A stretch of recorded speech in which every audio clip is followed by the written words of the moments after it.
مکمل احساس اور زندہ شعور کے ساتھ کرنا، ان میں بڑا فرق ہے۔ کسی کام کو رسمی طور پر کرنا، مثلاً کہ ایک بندے کی روٹین ہے کہ اس نے نماز کے بعد قرآن کریم کی تلاوت کرنی ہے، بہت اچھی بات ہے، بہت سعادت مندی ہے اس کی۔ اور ایک یہ ہے کہ جب بندہ قرآن کریم کی تلاوت کرے تو اس پر یہ احساس طاری ہو کہ یہ میرے رب کا کلام ہے، یہ میرے رب کی وہ باتیں ہیں جو اللہ نے میری رہنمائی کے لیے نازل فرمائی ہیں۔ یا اسی طرح ایک ہے نماز کو روٹین میں پڑھ لینا کہ بندے کا خیال کہیں اور ہے، عبارت رٹی ہوئی ہے اور وہ جا کر نماز کی ایک عادت سی پوری کر کے آ جاتا ہے، اچھی بات ہے، بہت اچھی بات ہے، چلو اس نے اللہ کو سجدہ تو کیا ہے۔ ایک ہے اس کے زندہ احساس کے ساتھ نماز پڑھنا۔ زندہ احساس کیا ہے کہ جب بندہ مسجد میں آئے تو اس پر یہ کیفیت طاری ہو کہ میں اپنے رب کے حضور جا رہا ہوں۔ یہ جو حضرت امام زین العابدین مسجد کے دروازے پہ کھڑے ہو کے رویا کرتے تھے نا، کہتے تھے میں رب کے حضور جا رہا ہوں، ڈرتا ہوں کس طریقے سے حاضر ہوں۔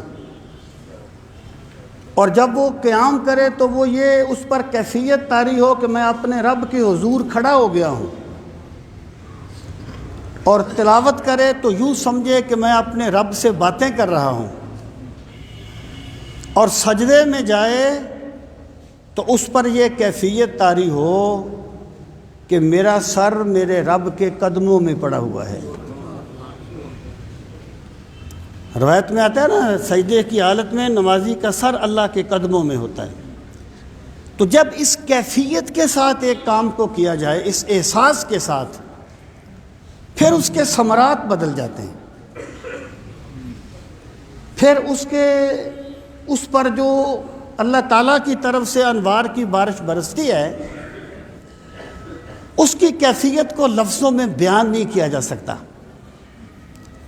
اور یہ جو احساس ہے نا، مجھے یہ ڈر ہے دل زندہ تو نہ مر جائے، مجھے یہ ڈر ہے دل زندہ تو نہ مر جائے، کہ زندگانی عبارت ہے تیرے جینے سے، احساس ختم تو بندہ ختم۔ یہ اللہ کی بہت بڑی نعمت ہے۔ ایک مرتبہ حضرت شرف الدین یحییٰ منیری ایک بہت بڑے صوفی ہیں، ان کی ایک کتاب ہے مکتوبات صدی، ایک مکتوبات 2 صدی ہے، ایک مکتوبات صدی ہے۔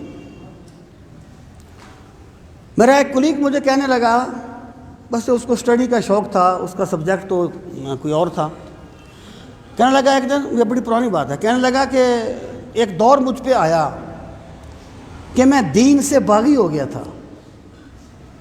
میں نے کہا پھر کیا ہوا؟ کہتا ہے پھر میں نے مکتوبات صدی پڑھی، اللہ نے مجھے یقین کی دولت عطا کی۔ یہ وہ کتاب ہے مکتوبات صدی۔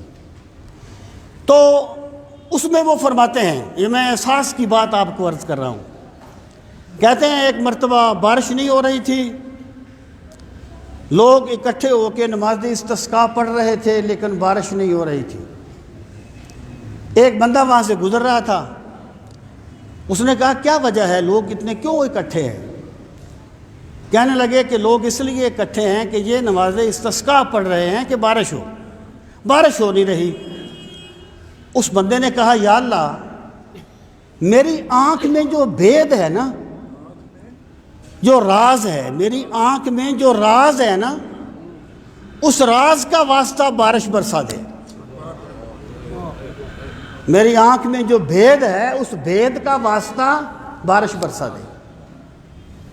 حضرت شرف الدین یحییٰ منیری کہتے ہیں، اس نے جب کہا بادل امڑ آئے، بارش برسی اور خوب برسی۔ جو بندہ سن رہا تھا نا اس کی بات، اس نے اسے پکڑ لیا بعد میں. کہتا ہے یار وہ تیری آنکھ میں کیا راز ہے،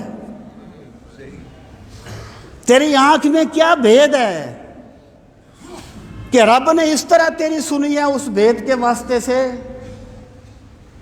تو کوئی غوث قطب ابدال ہے؟ اس نے کہا نہیں، میں غوث قطب ابدال نہیں ہوں، میں نے بایزید بسطامی کو بایزید بسطامی سمجھ کے دیکھا ہے. یہ شان ہے ان کے غلاموں کی، سرکار کا عالم کیا ہوگا. اللہ تعالی ہمیں احساس نصیب فرمائے.